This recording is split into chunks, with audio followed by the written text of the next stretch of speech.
Kryeministri Hristijan Mickovski tërhoqi deklaratën e dhënë ditëve të fundit lidhur me mundësinë që provimi i jurisprudencës të jepet edhe në gjuhën shqipe, ku tha se për këtë nuk ekziston pengesë ligjore duke ju referuar ligjit për përdorimin e gjuhëve. Ai sot me qëndrim ndryshe tha se provimi mund të mbahet edhe në gjuhë të tjera, vetëm nëse miratohet një ligj për këtë, sepse ligji aktual nuk e lejon. Menjëherë pas kësaj, kryeministri theksoi se ligji do të dërgohet tek Komisioni i Venecias. Значи ние мораме овој процес на полагање најпрвин да го утврдиме со закон. Законот ваков како што е не дозволува таков тип на полагање. Не сум подготвен да се направи закон. Тој да се прати во Венецијанска комисија и Венецијанска комисија да даде свое мислење, дали е законот согласно устав или не. Факт е дека кога е направен законот за употреба на езиците, Венецијанска комисија за делот на правосудството дава негативно мислење.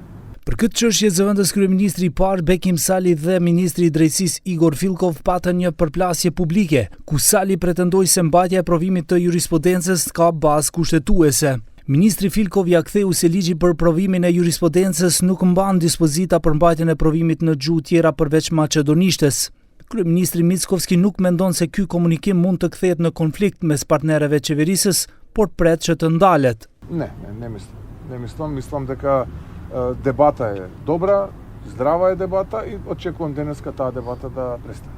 Јас ќе ги поканам утре луѓето кои што за оваа работа изнесува темата во јавност, сакам да поразговараме со сите овие факти кои што сега накратко ги објаснувам, за да дојдеме до решение.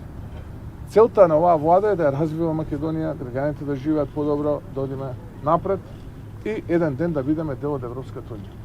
Теми од пред 30-40 години во моментот не ни треба. Затоа велам, тоа е политиканство.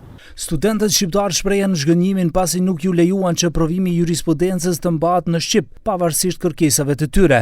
Pasi nga Ministria e Drejtësisë ju përgjigjen se nuk mund të lejohet mbajtja e provimit në gjuhën shqipe, ka iniciativa studentore paralajmëruan se është e mundur të mbajnë protesta.